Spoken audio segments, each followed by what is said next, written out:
السلام علیکم پیارے بچوں، آج میں آپ کو اصحاب کہف کا واقعہ بتاؤں گی۔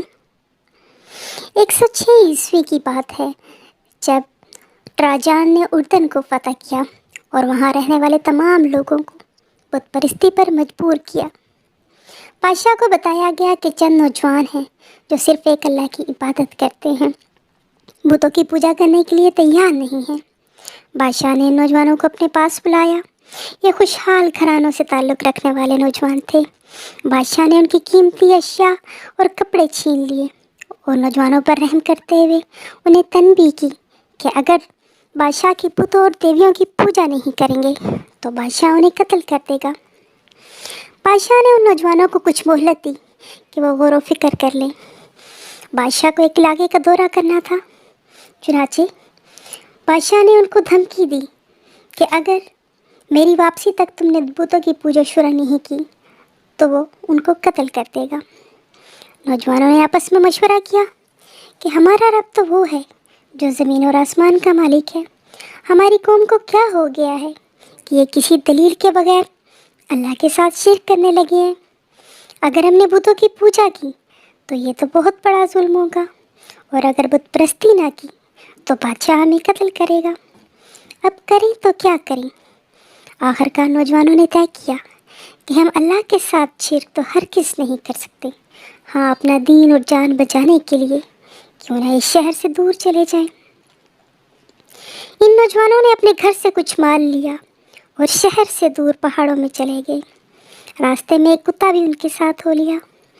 انہوں نے اس کتے کو بہت ہٹانا چاہا لیکن وہ ان کے ساتھ ہی رہا۔ آخر کار وہ شہر سے دور ایک غار میں پہنچے جو آبادی سے بہت دور ہٹ کر تھا، ویران جگہ پر تھا۔ غار اندر سے بہت کشادہ تھا۔ نوجوانوں کو یہ غار بہت پسند آیا اور انہوں نے اس غار میں پناہ لے لی۔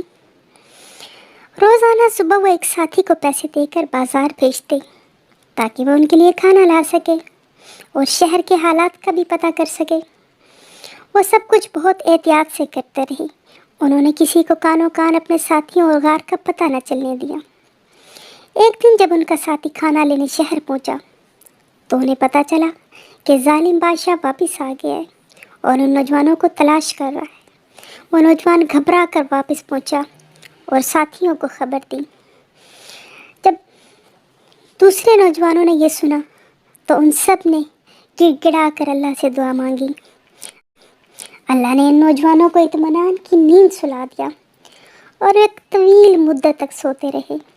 ان کا کتا بھی غار کے دہانے پر پاؤں پھیلا کر سو گیا۔ اللہ نے ان کی حفاظت کا ایسا انتظام فرمایا کہ سورج کی روشنی بھی ان کے غار پر نہ پڑتی۔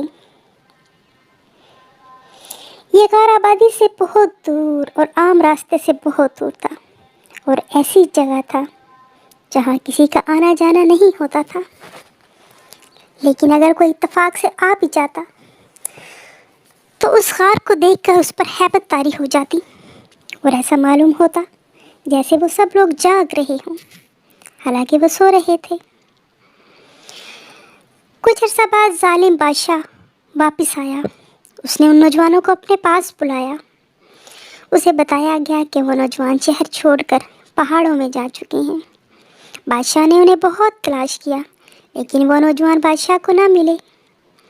بادشاہ نے ان نوجوانوں کے نام اور حالات ایک تانبے کے کپے پر لکھوا کر رکھ دیے۔ تقریباً 300 سال تک اصحاب کہف سوتے رہے۔ جب اصحاب کہف بیدار ہوئے تو وہ اپنی معمول کی نیند سمجھ رہے تھے۔ ان میں سے ایک نے پوچھا کہ ہم کتنا عرصہ سوئے ہیں؟ دوسرے نے جواب دیا، ایک دن یا شاید اس کا کچھ حصہ، جبکہ ان کو نہیں معلوم تھا کہ وہ کتنا عرصہ سوتے رہے۔ برسوں کی نیند کے بعد جب وہ بیدار ہوئے تھے تو ان کو بہت بھوک لگی تھی۔ انہوں نے اپنے ساتھی کو پیسے دے کر بستی کی طرف بھیجا کہ وہ کہیں سے پاکیزہ کھانا لے کر آئے۔ ساتھ ہی اسے تلقین کی کہ بڑی نرمی سے بات کرنا، کسی کو ہماری خبر نہ ہو ورنہ ظالم بادشاہ ہمیں پکڑ کر قتل کر دے گا۔ ان کا ساتھی جب غار سے نکل کر شہر پہنچا تو حیران رہ گیا۔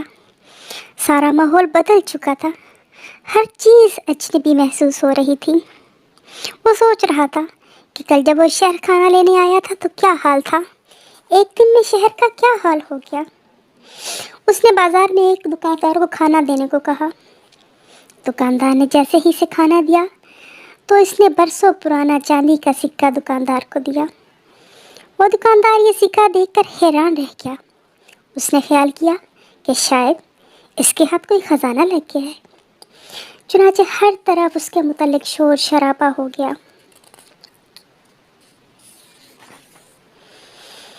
آخرکار لوگوں نے اسے پکڑ لیا اور بادشاہ کے پاس لے گئے۔ وہ شدید خوف زدہ کہ اب ظالم بادشاہ اسے قتل کر دے گا، لیکن یہ کیا، یہ تو کوئی اور ہی بادشاہ تھا۔ بادشاہ نے اسے اس کا پورا قصہ سنا کہ کس طرح ظالم بادشاہ نے ان جوانوں کو بت پرستی کا حکم دیا تھا اور کس طرح یہ اپنے دین کی حفاظت کے لیے غار میں پناہ گزین ہو گئے تھے۔ بادشاہ نے ان کے ساتھیوں کے نام پوچھے، جو بالکل وہی تھے جو بادشاہ نے پیتل کے کتبے پر کندہ کرا کر رکھے تھے۔ بادشاہ یہ جان کر بہت خوش ہوا۔ بادشاہ نے اصحاب کہف کی بہت عزت کی اور ان سے ملاقات کے لیے غار کیا۔ اصحاب کہف نے بھی اللہ کی خصوصی مدد پر اللہ کا بہت شکر ادا کیا۔ اللہ کی حکمت کے مطابق اصحاب کہف غار کے کشادہ حصے میں لیٹ گئے اور اللہ نے پھر سے ان پر موت طاری کر دی۔ بادشاہ نے غار میں ان کی قبریں بنائیں اور غار کے دہانے کو پتھروں سے بند کر دیا۔ رومیوں نے اس غار کے اوپر ایک بہت بڑی عبادت گاہ تعمیر کر لی۔